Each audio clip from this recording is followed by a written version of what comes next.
So I may have overestimated my abilities. Hi everybody, my name is Kareen and welcome back to my booktube channel. Did I play myself by wearing this white outfit with a white background? Do I look like a floating head? You know what? I hope I do. But I'm officially back from vacation, starting to get back into the swing of things before school starts back up next week. But I'm really excited because today we're going to be doing my first book challenge. Today we're going to be starting a new series that's going to be featured on my channel called Ashley versus the Classics.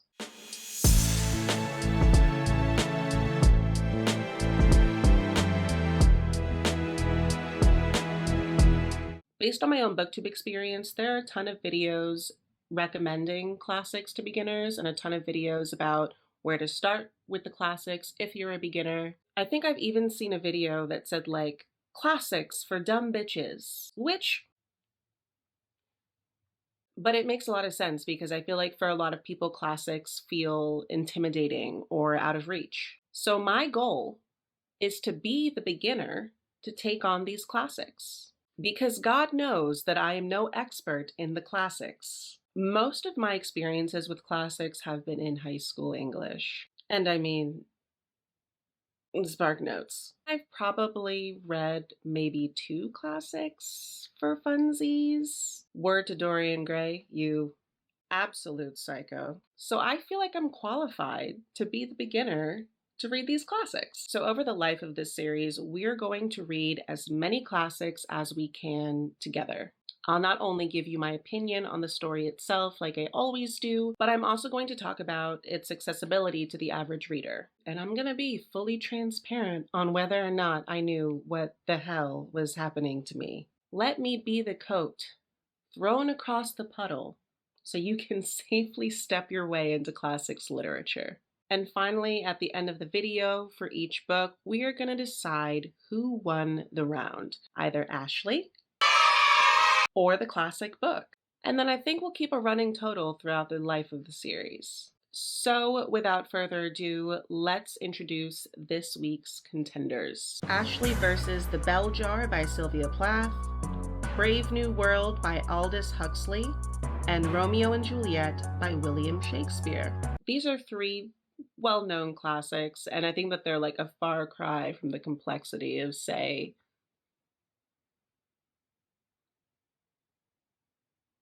War and Peace. Very briefly, because we're going to talk about each of these books individually in the following segments. The Bell Jar is Sylvia Plath's only novel. It tells the story of a young woman who is an aspiring writer and who has recently suffered a mental breakdown. This breakdown leads her into a severe depression. Is this my autobiography?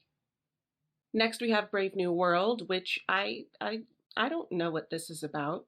And I kind of want to go into this one a little blind because I feel like it'll be more fun that way.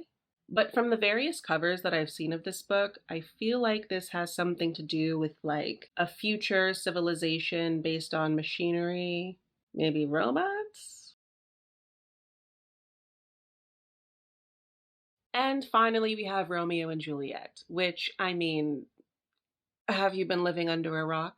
2 children from warring families fall in love and literally risk it all. This story is the birth of basically every forbidden romance story that you've ever read. Oh, okay. Also, before we begin, I just want to note and forewarn you that classics are classics. They were written quite a while before the concept of political correctness entered the chat. So I will not be reading these through the lens of what's politically correct or appropriate and whatnot. If any of us do that, we're gonna have a bad time. I'm just planning on taking these for what they are. And frankly, I think if we make it through this without seeing the N-word with the hard R, it's been a good day.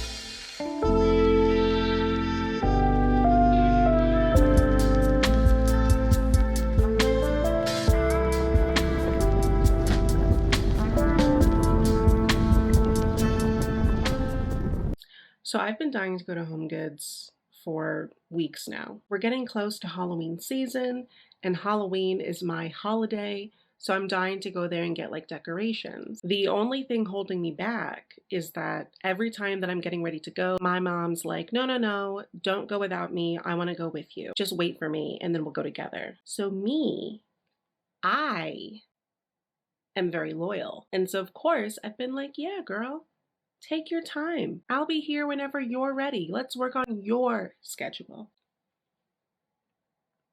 Guess who just calls me from Home Goods? Do you want anything? Hee hee hee. Yeah, I wanted to go. Anyways, that's not why I halted your video viewing experience. I actually do have a reading update for you. So, the bell jar. I've been flying through. This has been going by really quickly, and I'm about like 70% of the way through. Our main character, Esther, takes an internship in New York City. So Esther's gone through a shift from being someone who's worked really hard, had a map of her life for the paths that she wanted to choose and the future that she wanted, to someone who became very unsure and kind of lost her grip on her future. In the beginning, when she's working in New York, we definitely see the signs of depression, but it's nothing too severe, but it's definitely there. So that was her time in New York. And then she goes home to the suburbs. And then that's when she really has her full-scale mental breakdown. And the rest of the book is spent following her through the multitude of treatments that she's undergoing to get better again. So far, I really am enjoying this. This book just feels so 50s. Like, how do I describe this? It's not like glamorous. Like her time in New York just feels so theatrical. Like she's standing there and watching other people live their best, most dreamlike lives around her, all the while she's trying to get a piece of what they have. And Esther herself really is an interesting main character. Like she's exceptionally bright, but she's also very pretentious and judgmental. And there are periods where she's very confident that she's better than other people, but at the same time, she's so insecure. Like, I wouldn't be friends with her because she's like low-key a snake bitch, but I enjoy reading her interactions with other people. So sometimes in that respect, it's hard to understand the way that Esther's mind works or how she got to this point so quickly and what it is that keeps her here. But maybe that's the point, because literally who knows why the brain does what it does. We're all just out here fighting for our lives.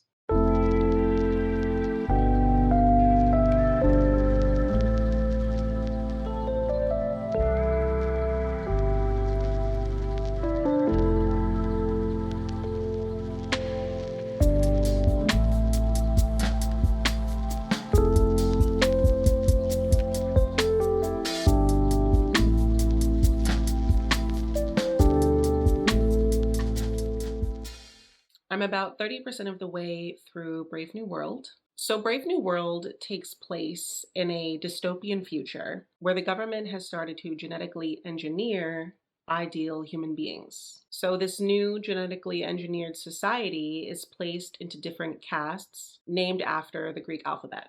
So you have everyone from the alphas, who are designed to be the most intelligent and most capable of holding leadership roles, all the way down to the deltas and epsilons, who hold the easier labor jobs. Everyone goes through like this intense conditioning from the time that they're a baby. So for the most part, they're raised to be completely obedient to the needs of society. There are a few outliers, and we're following one named Bernard. He's an alpha, but he's also like super Weenie Hut Jr.'s material. And he's kind of a bit of a free thinker and doesn't really follow a lot of the other behaviors of the other alphas and other members of the society in general. So he's frequently ostracized. So as of right now, we're just kind of watching Bernard struggle with his allegiances to society. But I mean, so far I'm finding this to be really interesting and really funny. Huxley criticizes a lot of like old institutions like marriage and religion, but at the same time also criticizing extreme socialism, but in a very like funny and wacky ridiculous way. And this is not the kind of socialism that people try and throw around today. Like, this book is what people think happens if you give everybody health care and don't let kids starve. But I digress.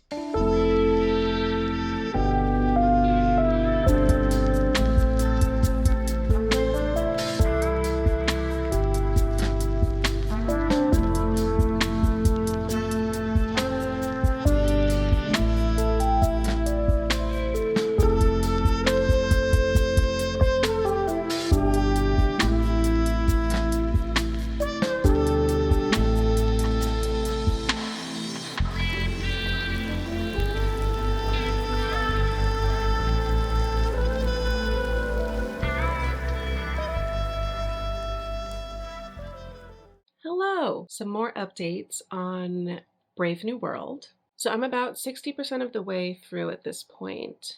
We've definitely experienced a shift in the tone from kind of like really satiric and funny and wacky to now very serious and philosophical. And there's a reason why we undergo this change, but I don't want to spoil it. But this new change does cause some characters to kind of start to question what it really means to be a part of this world and what being in this world might take from you and take from your human experience. I will say, I think I'm missing the more like world building side that the first section had. Like, it was just so fun to find out like all of the little quirks of this new world. But that being said, like, I do understand that this can't just be a book tour guide of the new world. Like, this has to actually have something of substance. But for now, I don't really have that much left. So we're gonna finish it up, and then we're gonna start a little bit of Romeo and Juliet.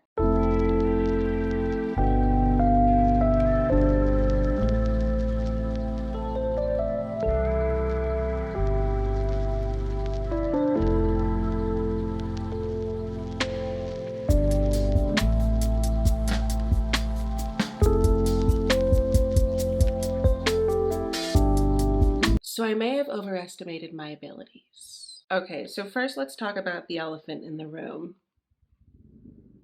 My copy of this book is as big as an elephant. So when I bought this online, obviously, I was looking for a copy with a really pretty cover, but that also cost next to nothing. So I bought this without checking the dimensions, which, I mean, who checks book dimensions? So now I have this. So this book is only 80 pages and has this like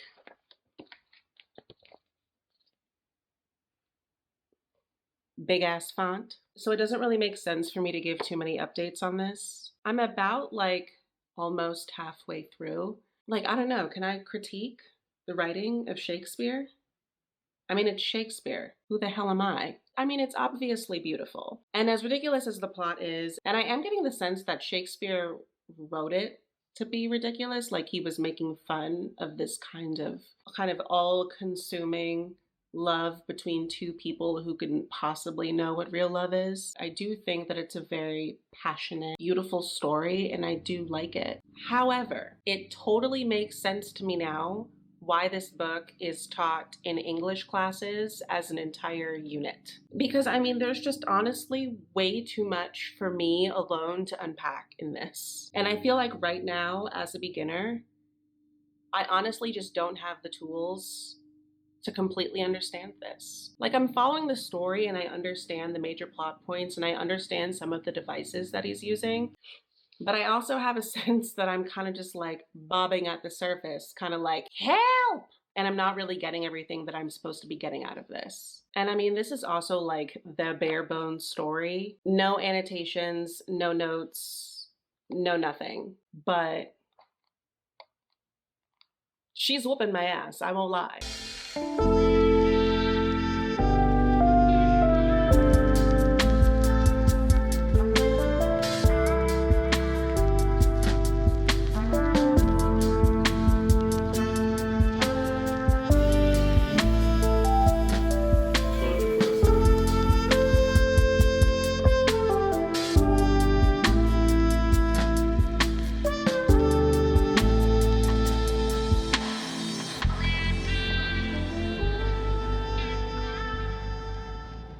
We've officially finished reading our classics, so let's talk about them.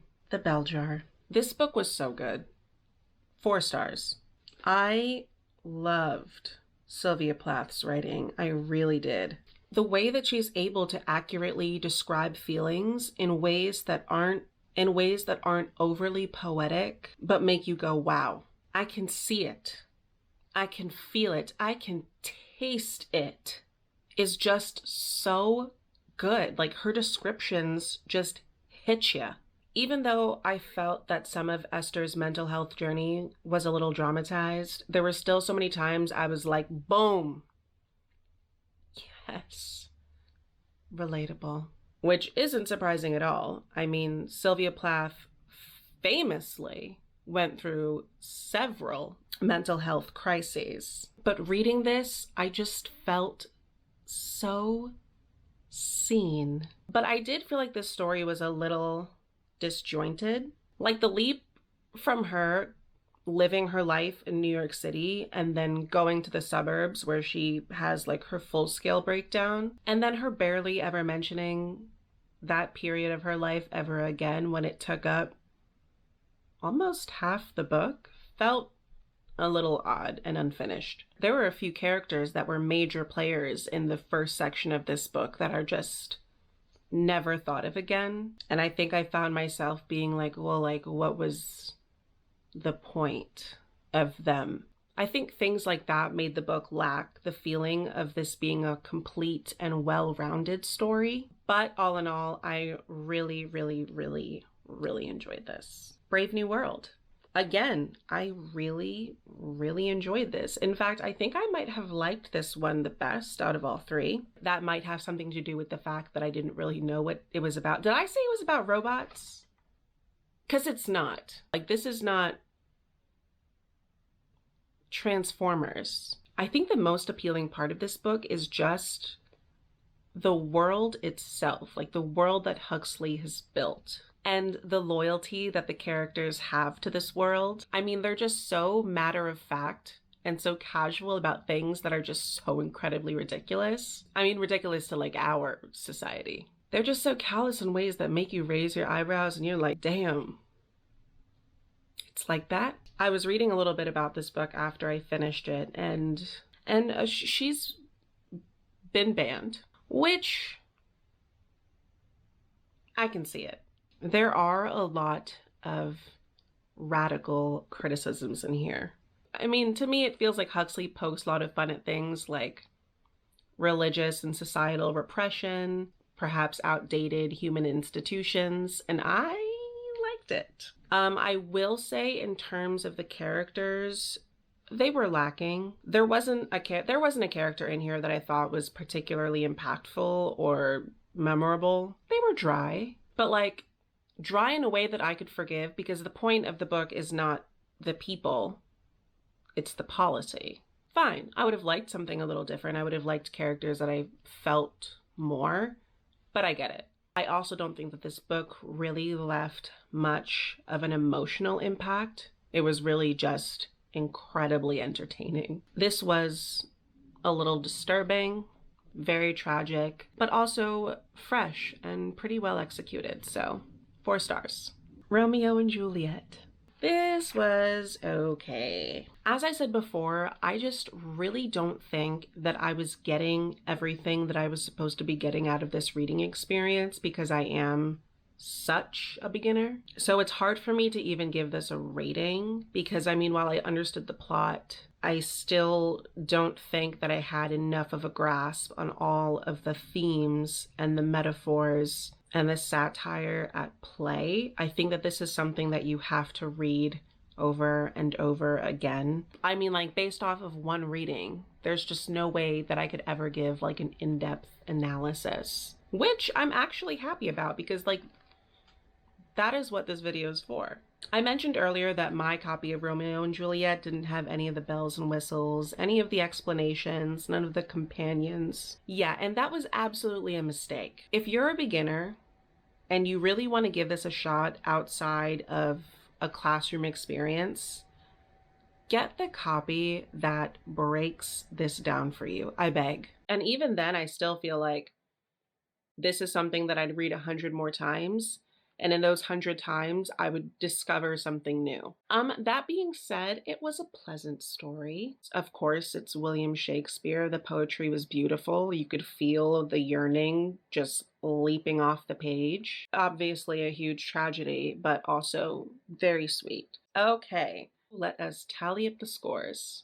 Ashley versus the Bell Jar. I'm gonna give this point to myself for sure. Even though this book stroked some very deep, dark places in my soul, I do think that the accessibility was very high. I really don't see a beginner having trouble with this one. Even though it's a classic, it definitely still has that like contemporary feel and tackles a lot of the same themes that match modern times. So, point to me. Ashley versus Brave New World. Also a point to me. Even though I had to take a little more time to make sure I was following the theological and philosophical discussions, I never felt like I was ever out of my depth. I think that this is also something that a beginner could certainly take on. So point to me. Ashley versus Romeo and Juliet.